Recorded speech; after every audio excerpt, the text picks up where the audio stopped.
Zaczynamy relację spod hotelu Nowotel. Tam jesteśmy, że tak powiem, zaczekowaliśmy się, a jesteśmy, jak widzicie, w biznesowej dzielnicy La Défense. Akurat to jest taka bardzo fajna paryska dzielnica, mega spokojnie, mega cichutko i dzisiejszy dzień zaczynamy od szybkiego spacerku na metro, gdzie będziemy szybko organizowali bilecik, bo czasu mamy niewiele, dlatego że za godzinkę wsiadamy na piękny rejs po Sekwanie, ale to za chwilę, jak się uda nam kupić bilety. Co prawda patrzyłem, że Boltem byśmy jechali za 20 euro, to nie jest źle, tam jest metro, no tam jest metro. W Paryżu będziemy się poruszać tylko i wyłącznie metrem, chociaż ja Wam powiem, że przy większych grupach takich 4-osobowych, powyżej 4 osób, opłaca się już jechać Boltem, bo na 4 osoby to mega tanio wychodzi. Przykładowo teraz byśmy Boltem zapłacili 20 euro, na 4 osoby to po 5 euro zrzuta, powiedzmy, prawda? Więc, no ale tutaj też kupujemy bilet całodniowy.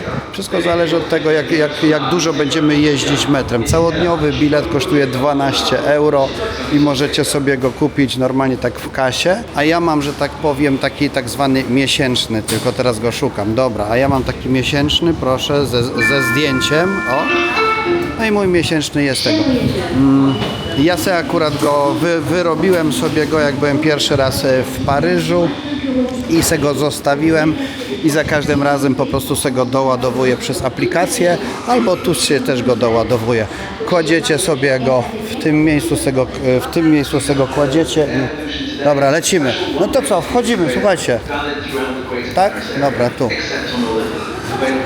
Powiem Wam, że nawigacja w telefonie idealna jest do podróżowania metrem. Jedyny problem, jaki mam, to ustalenie kierunku, czy mam wsiąść z tej strony w metro, czy z drugiej strony przeciwnej.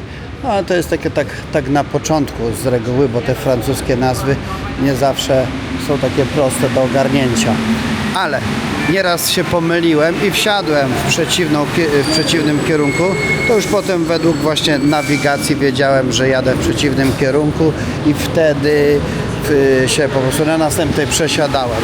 Teraz fajnie, bo mamy puste metro, ale to metro z każdą stacją będzie się zapełniać, a chyba 9 przystanków jedziemy, bo jedziemy do Louvru, aż pod Louvre.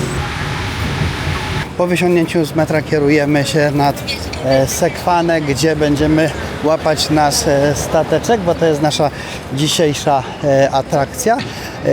Też musicie wiedzieć, że rejsy statkiem są w dwóch rodzajach. Tak zwany zwykły rejs turystyczny, że siedzicie w dzień lub w nocy i oglądacie sobie Paryż. No i drugi, który myśmy teraz wybrali, to jest rejs obiadowy. Zobaczycie, jest różnica. Przyznaję, że myśmy jeszcze właśnie na obiadowym rejsie nie byli. Jest to nasz pierwszy rejs. Żeśmy już płynęli nocnym statkiem, dziennym statkiem, a teraz właśnie chcemy zobaczyć, jak to jest płynięcie z obiadem. Na sam początek, jak przyjedziecie do Paryża, proponuję Wam od razu wziąć tak zwany hop bus, hop on. Jezu, jak słońce świeci. Dobrze, że mam czapeczkę. Bus hop on. I tym busem objechać sobie na górnej platformie busa, objechać sobie Paryż. Wtedy naprawdę Paryż tak poznacie widokowo i dopiero po przejeździe tym busem tak dookoła możecie zacząć zwiedzać Paryż. Naprawdę jest różnica. Trasa busem jest naprawdę obowiązkowa w Paryżu i warta tych pieniędzy, bo tam Boże chyba, nie pamiętam, ale chyba bilet kosztuje 200 zł. Coś takiego, ale nie chcę teraz dokładnie Wam powiedzieć. A cwaniara wyciągnęła kapelusik, widzę. A, pokaż się.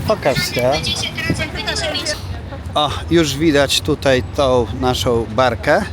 Tą będziemy płynąć, tą niebieską. Z tarasikiem na górze. Ciekawe, czy my będziemy siedzieć. Chyba siedzimy na dole, nie na górze. Na górze można sobie wyjść i popatrzeć, a na dole jest właśnie strefa obiadowa. Przyszliśmy wcześniej na statek. Mamy, że tak powiem, godzinkę wolnego. No to teraz takie skromne, zimne piwko. Dobrze, słuchajcie, no weźmy sobie te Te 2 stoliki tam osiadajmy, okej, dobra. tego już. Ogólnie to kawka i napój chłodzący zaliczony z rana. Siedzieliśmy sobie pod tą kafejką, dosłownie naprzeciwko statku, do którego będziemy wsiadać i praktycznie już zaraz idziemy na stateczek. Można powiedzieć, że już idziemy szybkim krokiem, ale tak naprawdę popełniliśmy jedno małe fapa, bo myśleliśmy, że mamy czas, a my tak naprawdę już tego czasu nie mieliśmy, bo o 12 to my się mamy zameldować na statku, bez względu na to, o której on wypływa, to my o 12 mamy być na statku, a niestety żeśmy sobie myśleli, że mamy czas, tak, ale wchodźcie.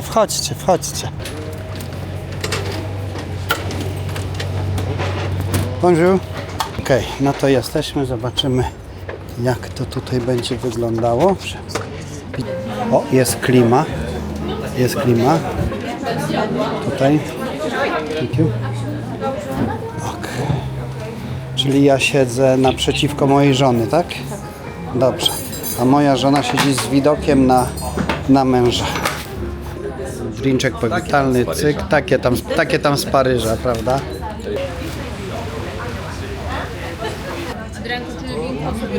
Weźmy winko, no.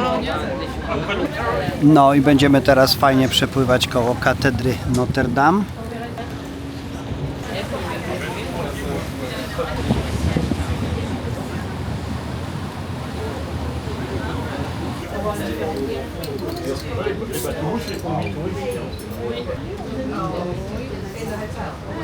Przyleciał łosoś, tak wygląda łosoś i jeszcze zamówiliśmy foie gras. Cokolwiek to jest to foie gras, to jest to. Nie mam bladego pojęcia, ale zaraz się dowiemy.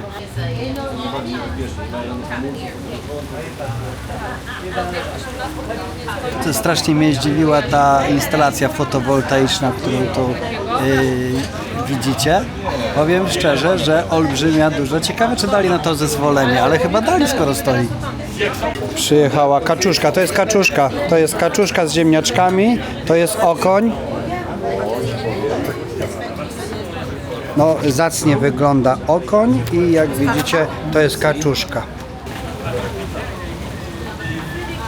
Ja powiem wam tak, rybkę do połowy zjadłem, dlatego do połowy, bo wiadomo, z Adrianką się zamieniamy zaraz na jedzonka, ale jest tak pyszna, że Adrianka musiała mówić stop, hamuj. Okoń bez żadnej ości, wyfiletowany, że głowa mała, a Adrianka jak nie jadła nigdy kaczuszki, to właśnie się nią zachwyca. Powiem wam tak, jakbym miał wam polecić rybkę, którą teraz już ma Adrianka, aczkolwiek, albo tą kaczuszkę, którą ja teraz już kończę, to nie jestem wam w stanie doradzić, bo obie potrawy są po prostu przepyszne. Ale nie jestem w stanie wam doradzić. Po prostu weźcie tak jak my na parę obie potrawy. No jest ten moment, gdzie wreszcie się przepływa koło wieży Eiffla, nie wiem, Eiffla, Eiffla.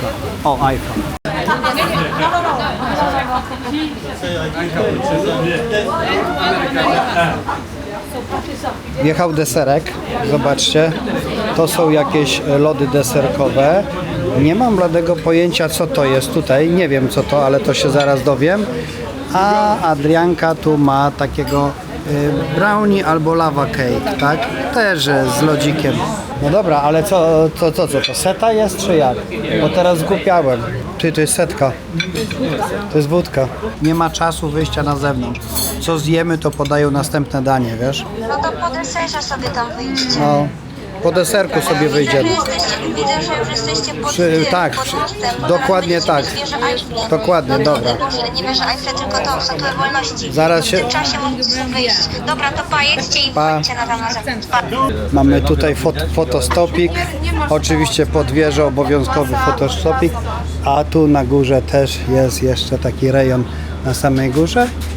Ale powiem wam, że na samej górze troszkę lepiej, jakby co to wybierajcie, to na samej górze, bo tu są okna, takie można pootwierać, a my dzisiaj płyniemy na samym dole, ale to tylko dlatego, że wykupiliśmy w sezonie nieturystycznym, czyli po prostu nie ma pełnego składu.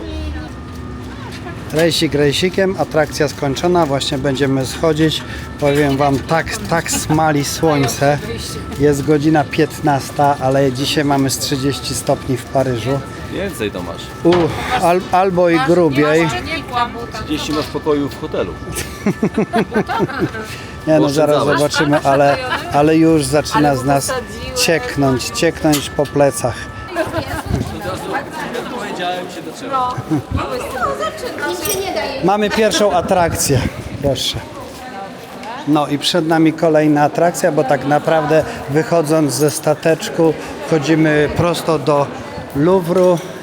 No i naszym oczom, o Boże, w takim miejscu jak teraz jesteśmy, to dzisiaj jest chyba najlepiej stać, bo jak tu się tak wychodzi, co z tego, że ja to zobaczę?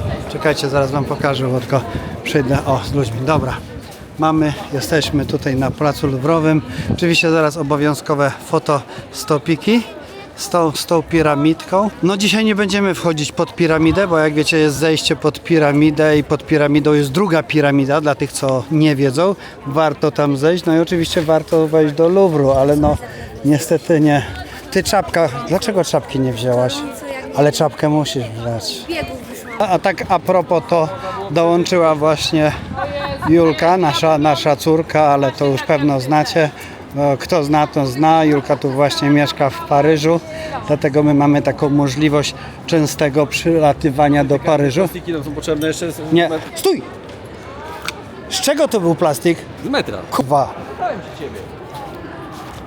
Słuchajcie, z Louvru, no akurat wiadomo, Louvre teraz nie będziemy zaliczać, bo to jest przechodzimy po takich wartościowych atrakcjach i idziemy tak naprawdę na kolejną atrakcję, która jest za Louvrem. Tam widać Louvre, jak widzicie, tam widać Louvre i tą ścieżynką tutaj do środka i już w środku, dosłownie obok Louvru mamy kolejną atrakcję instagramową. Ja już widzę, że powinniście widzieć. Tu są tysiące robionych zdjęć. Zabawne było to, że ten plac był po prostu kiedyś zwykłym placem, dosłownie zwykłym placem i ktoś tu wpadł na ten pomysł, żeby postawić coś takiego. I teraz to już stało się kolejną atrakcją Paryża. Wiecie co, ja wam tak szczerze, dużo nie trzeba, żeby zrobić atrakcję na poziomie światowym, prawda? Na placu postawić po prostu różnej wysokości geometrycznie takie omórki jak to. Tutaj mamy to biuro Emily w Paris. Ona tam chodziła oczywiście na lunche, a my naprzeciwko sobie idziemy coś zimnego wziąć do picia, bo naprawdę dzisiaj jest przesada z tą temperaturą. Skończyliśmy tutaj napoje chłodzące i lecimy w kierunku kolejnej atrakcji. Ja wam tutaj nie będę spoilerował, ale no idziemy do kolejnej naszej atrakcji, ale słuchajcie, z racji tego, że dzisiaj jest taka lampa, to po drodze już musimy się zatrzymać i chyba zatrzymujemy się w kolejnej atrakcji. Chodźcie tutaj. Mamy farta, że się dzisiaj zmieścimy, ale czad. Proszę. Ale petardunia. Zmieściliśmy się tutaj, bo to jest taki pubik, do którego ciężko się dopchać. Ale fartło nam się. Five. Okej, co udało nam się? No i teraz się właśnie dowiedziałem, że jest to lokal, w którym została wymyślona Krwawa Mary. Tak z ciekawości właściciel tego lokalu dawno temu wymyślił ten najsłynniejszy drink świata, czyli Krwawą Mary. Taka ciekawostka, ale tu słuchajcie, tu mają w tym lokalu tak zwany ten oryginalny przepis, bo wiadomo, że ona tam ewoluowała z czasem i w różnych miejscach różnie jest pita, a tu jest ta taka właśnie oryginalna receptura.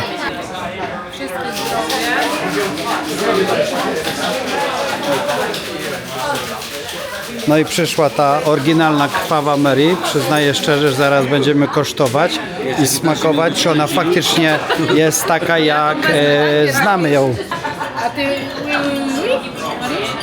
czy nie? Jest ostra. Jest ostra, nawet bardzo ostra, ale pyszna. Jest przepyszna. Poczułeś już pyska? Tak, jest pyszna. Ej, pyszna. Atrakcja główna baru zaliczona. Teraz praktycznie napici, opojeni, ochłoceni będziemy wychodzić, no ale muszę powiedzieć, że bardzo, bardzo fajny klimat w tym barze. I tak Fava Mary, o tutaj Harry's Blood News, tak? The Blood Mary Man, The Blood Mary Man. No ale też tutaj widzę, że takie pamiątki są tutaj z grubszej rury. Ja wam pamiętam, człowiek jakby się w muzeum tutaj poruszał. Chociaż byłem u naszych znajomych, nie będę mówił u kogo, Kądziu pozdrawiam, to muszę powiedzieć, że oglądałem też niezłe wystawy. Atrakcja z Krwawą Mary zaliczoną. To jest mało kto wie o tym lokaliku z Krwawej Mary. No ale faktycznie, przyznam się szczerze, że dzisiaj ja się nawet o tym dowiedziałem.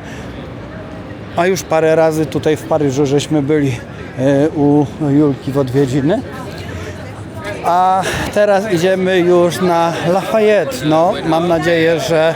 Znaczy będą tam tłumy na Lafayette, bo tam zawsze są tłumy, ale zobaczymy, czy uda nam się...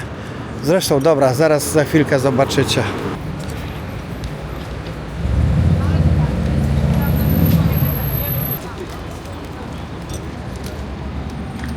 Idziemy tam na samą górę. O, tam, na rooftopik. Zobaczymy, mam nadzieję, że będzie tam miejsce dla nas. Jak będzie miejsce na rooftopiku, to my tam siedzimy i wypijemy jakieś napoje chłodzące, a dziewczyny będą chodzić po tej galerii Lafayette, no bo co tam jest w środku, to głowa mała, że zaraz wam pokażę migawki. Zobaczcie, widać jak ludzie stoją na tym tarasie widokowym. O, my tam zaraz właśnie tam lecimy teraz. Bardzo ważna atrakcja w Paryżu. Słuchajcie, Galeria Lafayette.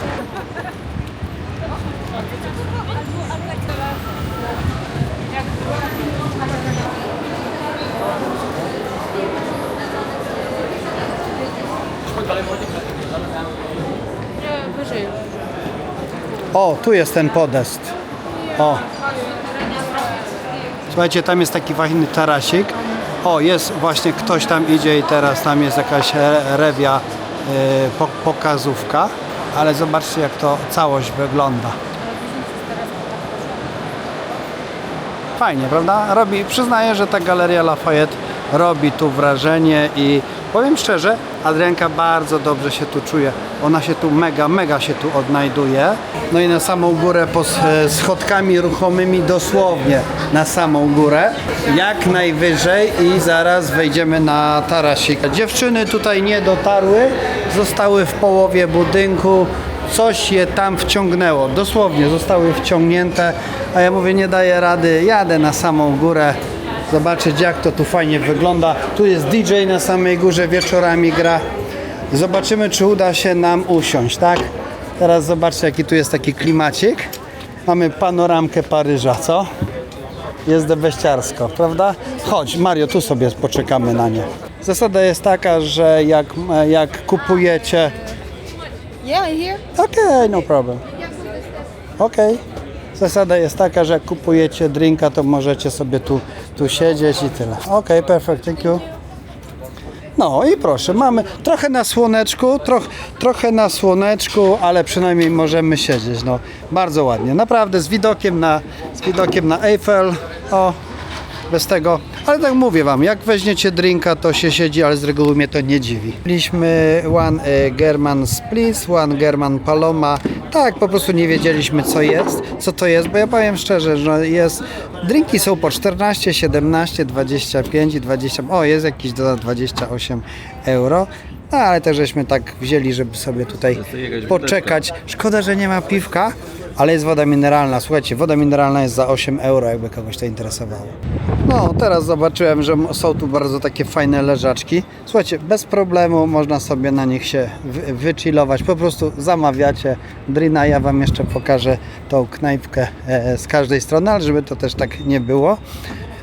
widoczek z tej knajpki. O, proszę, tutaj na dół zerkniemy, ale widoczek jest po prostu przestronny. No i zobaczcie, tutaj knajpka jest w ten sposób ogarnięta z luzem, no ale za knajpką, jak widzicie, już nie jest tak kolorowo, bo tam za knajpką już trochę ludzi stoi, tak? Więc jak to mówią, za odrobinę luksusu trzeba zapłacić, no ale tak już jest w życiu, że luksus kosztuje. Bardzo, bardzo miło, ale dziewczyny wróciły z zakupów. Adrianka nie chce pokazać, co kupiła, ale widzę, że ta torebka jest troszkę większa. Od razu zwróciłem uwagę, że jest bardziej napchana, ale mówi, że nic. Także może zobaczymy, może się uda tak podglądnąć. Coś. Ale widzisz, mówi nie zbliżać się i tego. Dobra, słuchajcie, lecimy teraz na Sacré-Cœur. O Jezu, tam się będzie działo. Jak się zjeżdża na górze, to jest oczywiście taka stołóweczka. Tutaj można sobie zjeść i powiem wam, ceny są normalne. Słuchajcie, obiad po 10 euro. To szczerze, to nawet w Grecji tak tanio nie było, bo tam z reguły od 12 euro w górę kosztowało 12-15. A tu taka duża stołóweczka i wszyscy sobie mogą zjeść tak jak na zwykłej, jak w barze mlecznym. O, coś w tych klimatach. Ale widzę, że idziemy tędy, no to żeby grupy nie zgubić, to akurat lecę za nimi. My teraz wyjeżdżamy już z Galerii Lafayette i lecimy na główną atrakcję dnia dzisiejszego. Nie, dopiero będzie. Kolejny dzień? Nie, to jest ten sam dzień. Zmieniłam outfitu. Bo ciągle to jest ten sam dzień, tak? Maniuś też nie zmienił outfitu. Bo to jest cały czas ten sam dzień. No dobra, będziemy wychodzić innym. O, słuchajcie, tam jest ten balkonik. Czekajcie, wam go pokażę. O, teraz go widać, tak? On dzisiaj jest czynny. O, teraz jest czynny, bo można sobie wychodzić i robić na nim zdjęcia. No a my tu teraz będziemy się dołem przemykać. No w ramach zwiedzania Muzeum Perfum, tak? Ogólnie mnie to nie dziwi, że my teraz będziemy zwiedzać perfumy, ale dobra, słuchajcie, streszczamy się. Proszę, streszczamy się. streszczać w tych barach, a nie teraz nas pośpieszyć. Słucham? Dało się wyjść, naprawdę.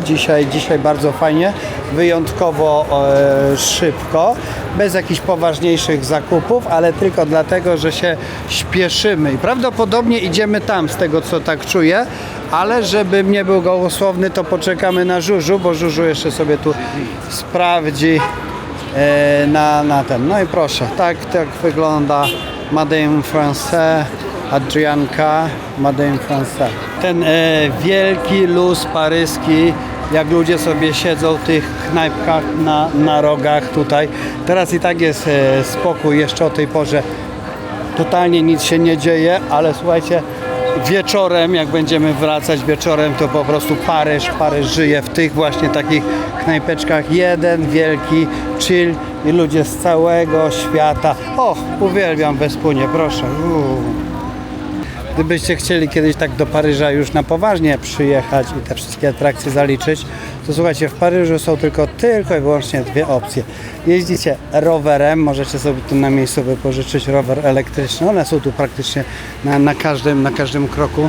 Słuchajcie, skuterem jest najlepiej. Paryż skuterem to jest po prostu torpeda, jak macie Wespę albo skuterek, to już będziecie w domu. No albo metrem. Słuchajcie, nigdy samochodem. Żadnym samochodem, tylko metrem, bo w samochodzie to po prostu stracicie cały dzień, ale i tak nie będziecie mieli gdzie zaparkować, bo tu nigdzie nie można zaparkować. W Paryżu się tylko jeździ, a nie ma możliwości zaparkowania. Byście znalazły. Tak, woda mineralna. Nie, no bardzo fajna. Jaki fajny. Bardzo fajna. Wiesz co, zaraz Na jutro go widziałeś to? Fajne, nie? A nasza atrakcja nie jest Moulin Rouge. W Moulin Rouge będziemy, tak, oczywiście będziemy. Będziemy nawet na przedstawieniu, ale nie dzisiaj. Dzisiaj przechodzimy obok Moulin Rouge. Także ta ulica jest jedna z najsławniejszych w Paryżu, jak już wiemy, a w tamtą stronę idzie się na Pigalaka. Stop, bo jednak tutaj czerwono, a to wszystko leci teraz grubo tutaj.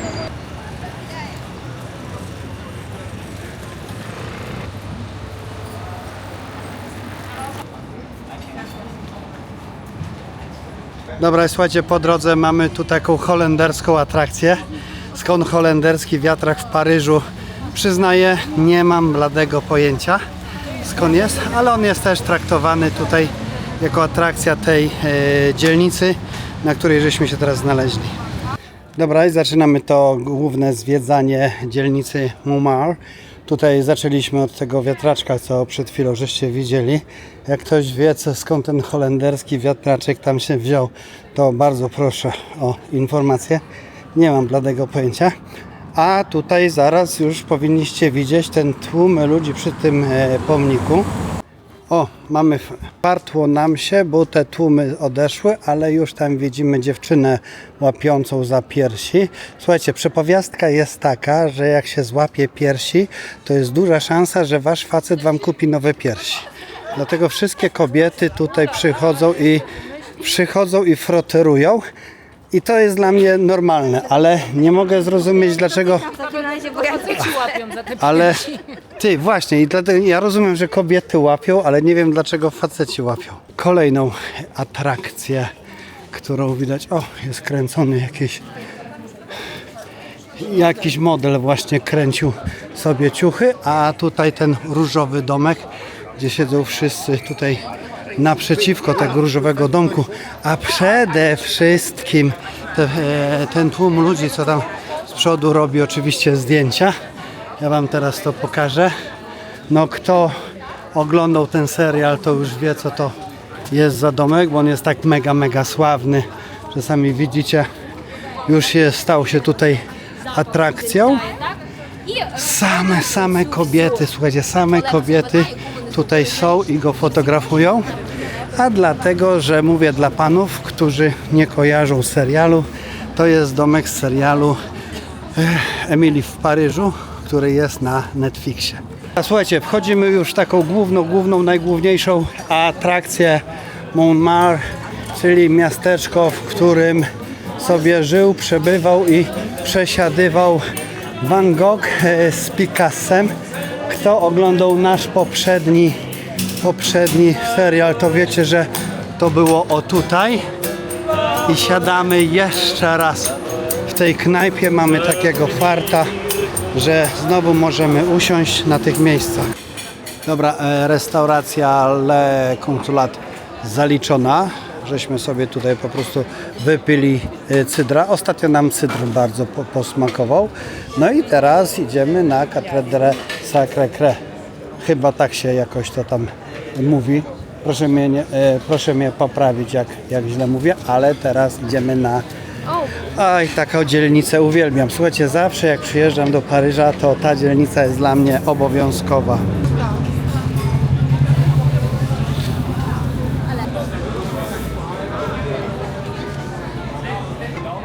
No, muszę powiedzieć, że kocik na harmonii. Pętelkę, robimy pętelkę dookoła ryneczku, chodźcie. Tak, przyznaję, że chciałem tu przyjść, usiąść tak jak tutaj ludzie siedzą, ale słuchajcie, no marne szanse. Tu tak naprawdę są restauracyjki i można sobie zjeść, ale chyba na rezerwację, no bo jest tu, jak widzicie, no wszystko obstawione, ale tam w środku jest pusto. Ale z drugiej strony, no wolałbym siedzieć tak na zewnątrz, jak tutaj ludzie siedzą, aniżeli w środku. No i teraz to jest ta właśnie taka dzielnica, gdzie siedzą właśnie artyści, no nie jak tędy, gdzie siedzą artyści i malują obrazy. Oni tutaj cały dzień sobie tu siedzą. Ta dzielnica już jest z tradycjami, chyba od 200 czy 300 lat. Ktoś nawet tam wspominał, że 500 lat już ta tradycja tutaj trwa. Że na tym całym ryneczku siedzieli sobie malarze i malowali, a teraz ja będę szukał, gdzie mi schowała Adrianka. Nie widzę, nie widzę, nie widzę, nie widzę. A, dobra, idą tam. Idą tamtędy.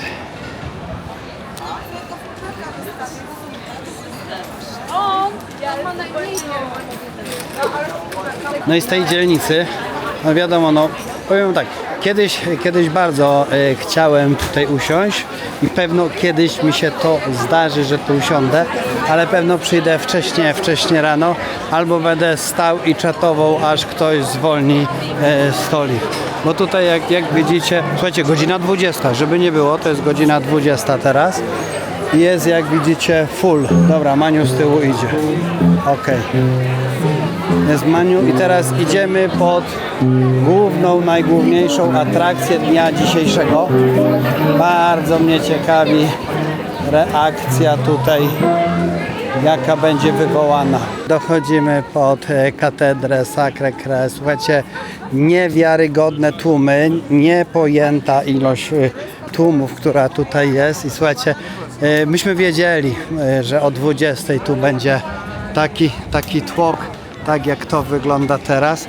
Dlaczego? Dlatego, że tu chodzi o to, co się dzieje z prawej strony.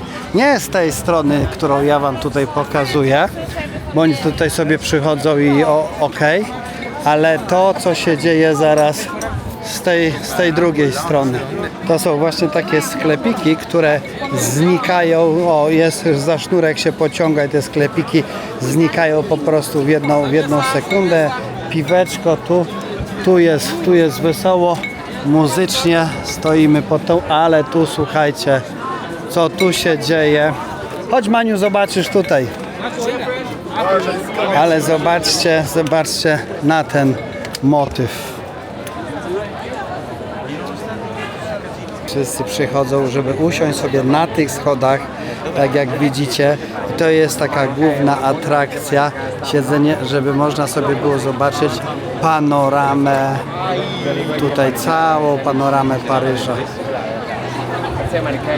Powiem, taki jest chill o tej porze, taki luz, taka cisza, wszyscy wychillowani, luzacko sobie siedzą. No a oczywiście z drugiej strony, proszę, jesteśmy pod samą katedrą i to jest taki luz, totalny paryski luz.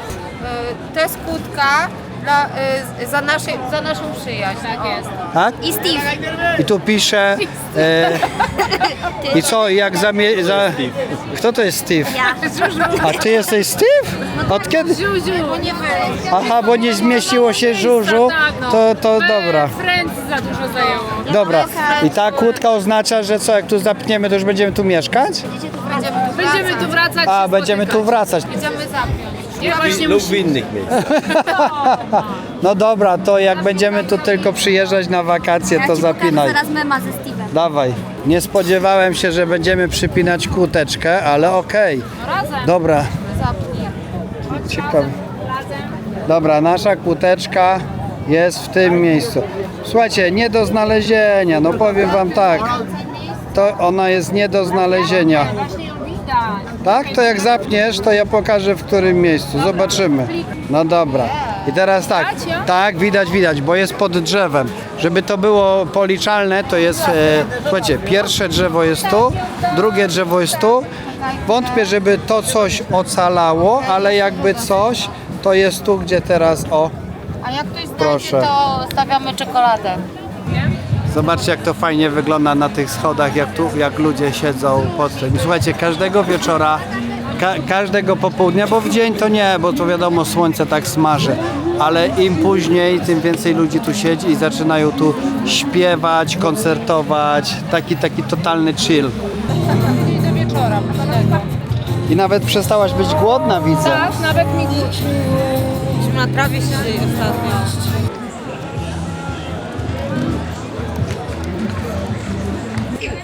Dobra, atrakcję kończymy. Słuchajcie, kończymy dlatego, że już jest 9 wieczór. Niby jasno, ale to naprawdę jest 9 wieczór. O, jaka fajna Wespunia. Super. ale tak naprawdę lecimy już coś zjeść. Słuchajcie, o 9 wieczór tak naprawdę w Paryżu życie się zaczyna, więc jak jesteście dłużej w Paryżu, to zasada jest taka, że na Paryż wychodzi się po 15. Po 15 się wychodzi nie wcześniej i będziecie mieli więcej czasu dla siebie. Bo jak ktoś wychodzi o 9 rano albo o 10, to o tej porze już jest zmęczony jak koń po Wielkiej Pardubickiej i po prostu już ma dość wszystkiego, a tak naprawdę to teraz się to życie zaczyna. Paryż zaczyna świecić światłami, ludzie zaczynają wychodzić. Słuchajcie, w Paryżu jest przemiła atmosfera, przeprzyjazna atmosfera, no jest przesympatycznie. Jeśli chodzi, że ktoś wam mówił, że kradną, to ja powiem tak, słyszałem o tym, że kradną w metrze, więc jak w metrze będziecie się pilnować, to jest jedyne miejsce, to jest jedyne miejsce, gdzie faktycznie można by było. Ale dlaczego? Bo tak naprawdę słyszałem o tym, bo Paryż słynie z wysokiej przestępczości, a właśnie ta wysoka przestępczość polega na pickpocketach, którzy gdzieś tam dokonali kradzieży w metrach, bo to jest jedyne miejsce, gdzie tego. Tutaj na ulicach jest po prostu, no, zresztą sami zobaczycie, jak wygląda życie tutaj na ulicach i nawet wieczorami, bo niejednokrotnie wieczorami tutaj wejdziemy. My teraz będziemy 5 dni, tym razem będziemy 5 dni, ale coś czuję, że za chwilę tu wracamy, bo to z tego, co się pojawiły znowu plany, wiecie jak to u nas jest. Coś tam robimy, jest ciągła zmiana planów i teraz tutaj znowu jakiś Cypr chodzi po głowie, tu znowu powrót do Paryża chodzi po głowie. Adrianka ma parę jakichś pomysłów, także nie wiadomo jak to się skończy w tym roku, więc nie mogę nic obiecać. No i słuchajcie, nasza kolacyjka upragniona będzie w tym miejscu, ale jaka miejscóweczka, czekajcie, no otwieraj się. Patrzcie się co tu się dzieje, jaka petardunia. Jak oni tu witają, to był właśnie krzyk powitalny. Teraz tu takimi schodkami idziemy na górę. Nasi już siedzą przy stoliku i już wybierają, bo ja musiałem się wrócić, żeby wam to wszystko pokazać. A tak naprawdę wpadliśmy tu na ramenik.